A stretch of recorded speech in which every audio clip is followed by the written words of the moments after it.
Welcome to Half Hour of Heterodoxy, featuring conversations with scholars and authors and ideas from diverse perspectives. Here's your host, Chris Martin. I hope all of you are staying inside and staying as healthy as you can during this epidemic. I'm recording this episode on Friday, March 20th, and like pretty much everyone else, I have been indoors for the past 5 days dealing with a lot of uncertainty. Today's episode features psychologist Katie Gordon, and we will be talking about psychological health during this time. Katie previously appeared on episode 50, which was about trauma. On today's episode, Katie will be talking about ways you can counsel and help students during the coronavirus pandemic. We'll talk about what you can and cannot do given legal and ethical guidelines around psychotherapy, and we'll also discuss resources that you and your students might find helpful. Even though this episode is primarily for professors, it's about mental health and it could be useful regardless of your current role. Hi, Katie. Welcome back to the show. Hi, Chris. Thanks for having me back on.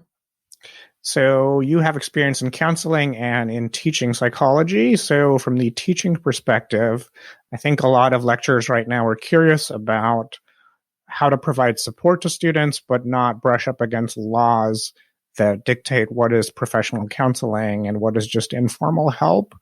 So to begin, what is not legal for professors to do right now?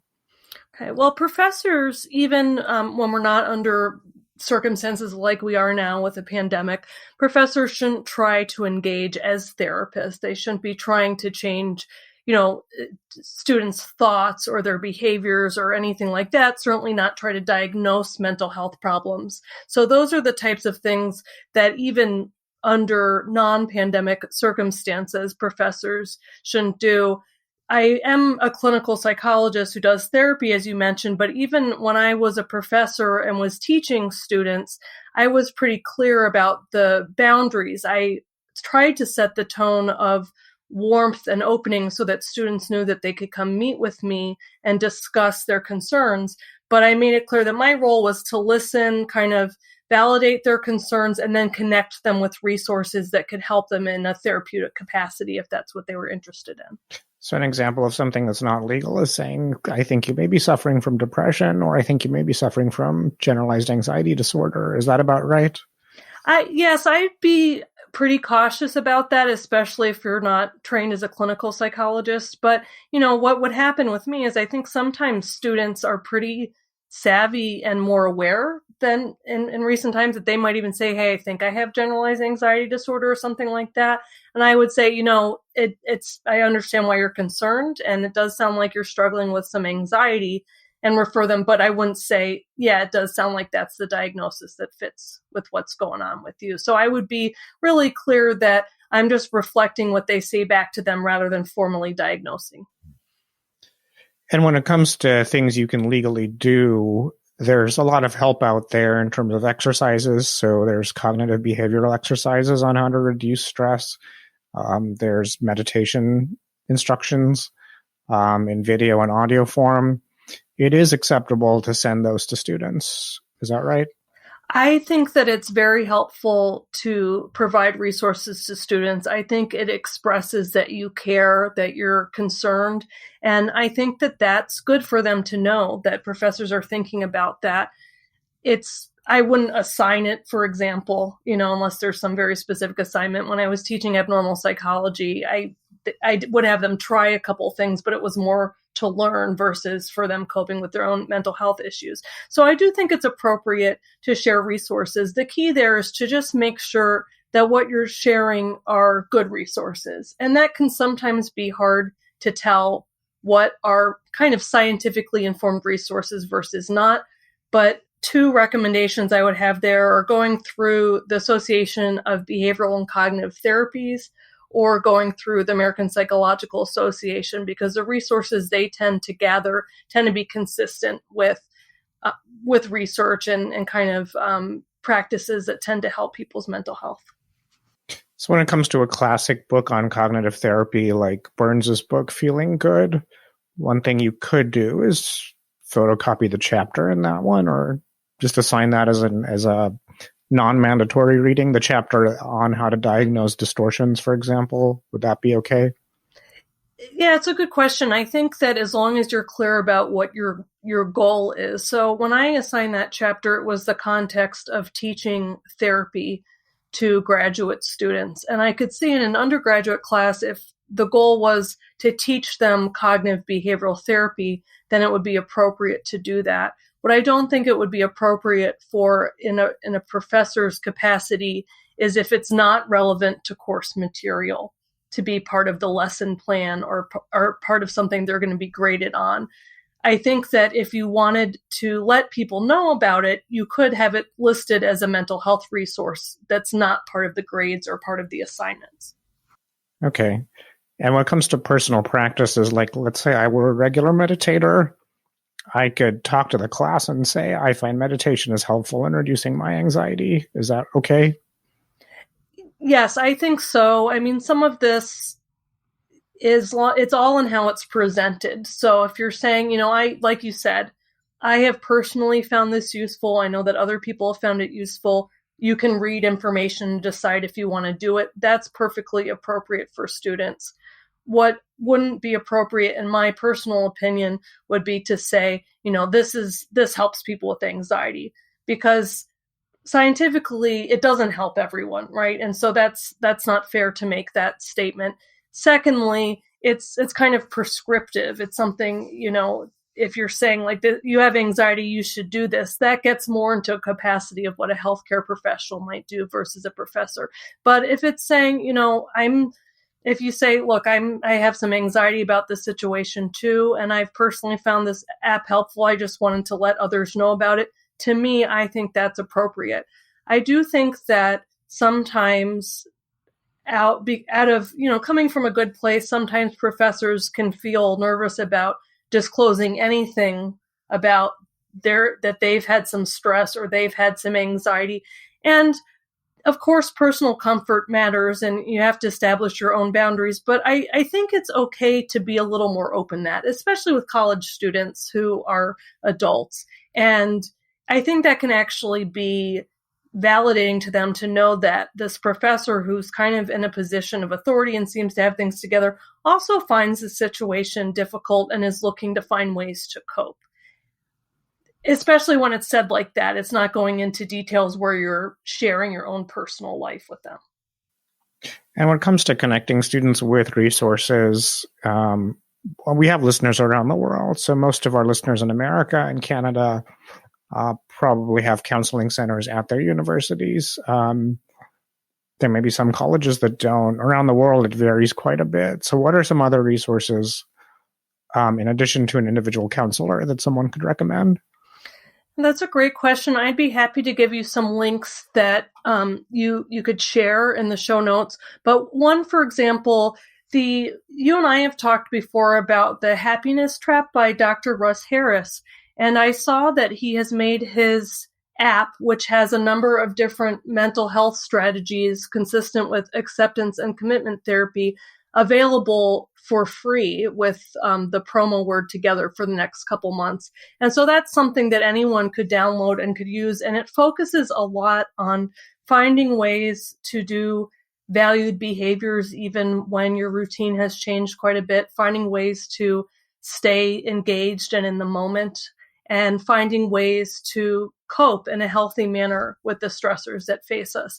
So that would be a big one. And then the other main one I'd mention is there's a YouTube show called The Psych Show with Dr. Ali Matu, and he has been doing a series of YouTube videos that can be accessed around the world talking about scientifically informed strategies for managing mental health, staying connected with people under the circumstances that we're currently in. And that's a great resource as well. And his last name, how do you spell that? Mattu. Okay. I'll include those links in the show notes too. So another debate professors are having right now is normalcy versus flexibility. So just to give you a couple of scenarios, one thing I could do going forward with the class I'm teaching is say we're going to continue to meet at 11:15 Monday, Wednesday, Friday. We're just going to do it online. The written assignments still have the deadlines they have. You need to submit them electronically, which is what I was doing before anyway.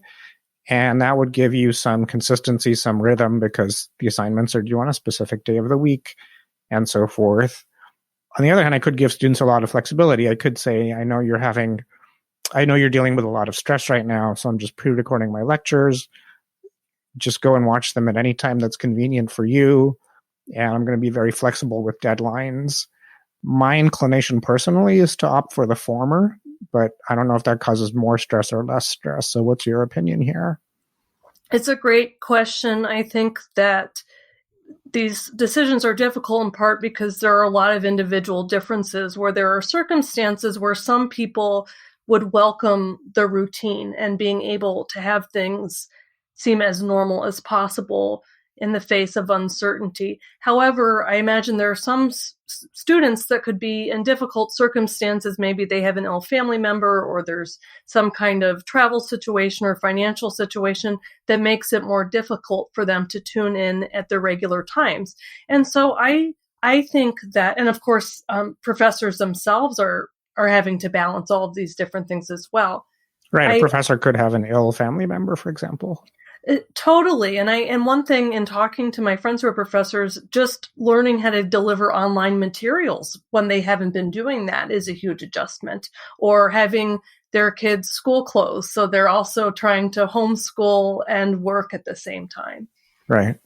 So I think in my experience, if I was still a professor, what I would try to do is aim for some consistency and normalcy, but then be understanding if people cannot meet those expectations. And so I think it might be a little bit of trial and error. So if I, for example, wanted to keep the same deadlines and I was finding a lot of people were struggling to meet those, then I might say, okay, I'm going to have to try a different approach.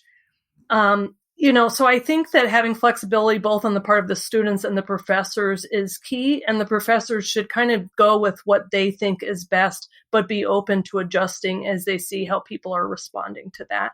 And sometimes, depending on class size and the professor's own personal circumstances, one way or the other is the only way they can make it work, and it's important to do that. And given what's going on in the counseling world right now, I'm not familiar with it. Is there a general sense that most people are pretty resilient right now, unless they have a family member who's very ill, or is there other data out there on anxiety levels? That's a good question. I don't know from a data perspective. I work in a primary healthcare setting, and just anecdotally speaking, what I have heard from medical doctors is that individuals who tended to not have a lot of anxiety before, they're concerned, but that they're kind of trying to manage it. Whereas individuals who are prone towards anxiety, they are feeling greater stress and more focused and having a harder time relaxing. So one thing that's been talked about among the mental health providers where I am is that in certain situations, people pull together. So, for example, after a hurricane or a tornado, or even after September 11th, you would find that people would have this new sense of connection and being together. What's making this situation difficult to predict is not being able to physically be together, not knowing how long it will go on, and some of those other uncertainties there. And so I think that we're not clear how overall it's going to affect mental health. I've seen a lot of anecdotally resilience in terms of people scheduling more time to connect through social media and things like that, and trying to find ways to help each other out. And those could be very good things. But I think the length and period of time is something that is unknowable at this point, and what the long-term effects will be. So I'm very pleased that most therapists are able to switch, or are currently switching, to providing therapy services via video for those who are in need. When it comes to finding support, if students live on a residential campus and now they're suddenly far away from their friends, do you think it makes sense for schools or professors to try to create something like an online Zoom conference where the professor themselves isn't there, but students can socialize with each other? I like that a lot. I've seen a couple different avenues where people are doing that, and I think that can be really helpful. And I think it, again, sends a message from the professor's standpoint, that you view connecting with others as still important, and Zoom even better than, for example, communicating through email or messaging or something, because I think as people we're meant to kind of see each other and interact in that way. And so I think would be a great idea. And when it comes to being understanding with students who do suffer from severe anxiety, some form of anxiety disorder, how would you suggest professors deal with students who may, well, let me phrase this differently. Suppose a student does suffer from severe anxiety and it seems like they're not going to be able to turn in assignments in at all. Would you, in that situation, suggest that the student take an incomplete and retake the course? Or what would you recommend in that situation? Yeah, it's a great question. I think this is tricky. Even when we weren't under pandemic circumstances, if I had someone in my class say that I'm anxious and I can't complete this, I would see, is there any way that we can work together to find a way that you're able to complete this work? Because I wanted to express a belief that in them that they were able to do that, and that, with the help of a therapist or whatever treatment they needed, that I wanted to help them to be able to meet those goals. Because as a therapist, I think that's the best outcome. I worry about anxiety and depression increasing if someone doesn't complete a course. However, in the professor position, you can only offer, I'll help, or what if you connect with them, or if I extend this deadline a little bit, or if there's something I can do, I'll do that. But ultimately, of course, they make their own decisions. That's true in therapy as well. And so, if someone feels that taking incomplete is the best course of action, then that's their choice. But I would at least advise them to think about it and see if there are other ways they might be able to complete the work. In terms of things like accommodations, if a person needs to turn in one assignment later or something like that, or there's some huge circumstances like what are going on now, I tend to be more flexible about that. But ultimately, in times where campuses were fully open, I wouldn't make major accommodations for students unless they went through the disabilities office and had formal accommodations, because I feel that it's fairest to students to have someone evaluate that who has expertise in that area and what's fair, rather than kind of going by a case-by-case basis. And do you have any other general advice on professors or departments or schools at this point, given everything that's going on? My advice would be to, in a way, normalize the anxiety or stress reaction that people might be having. I mean, anxiety, often when we're thinking about it, we're talking about anxiety disorders in terms of an exaggerated response or something like that. Even if it's unintentional, it's kind of viewing a catastrophe where there isn't one, things like that. In this case, anxiety is appropriate, serving a purpose. It's putting us hopefully into taking safer measures to keep ourselves and our community safe. And so I do think it's worth acknowledging that as a professor and saying, this is a difficult time. It's an uncertain time, but there are resources available to you. And like you said, kind of mentioning Counseling Center and maybe some of these online resources, because that gives the suggestion and plants the seed that if you're struggling, you have available sources for you. And in addition, I might recommend, like how you're talking about having like a Zoom hangout or something like that, just that people view social connection as part of their health, because I think that means a lot from a professor to say that. And I think it's something that most of us take for granted on a day-to-day basis when we don't have things like social distancing. So are there any other resources you'd recommend? There was a document put out by Dr. Russ Harris, who wrote The Happiness Trap, that I thought was really useful. He used the acronym FACE COVID. And so just a little background on him is his approach to therapy is acceptance and commitment therapy.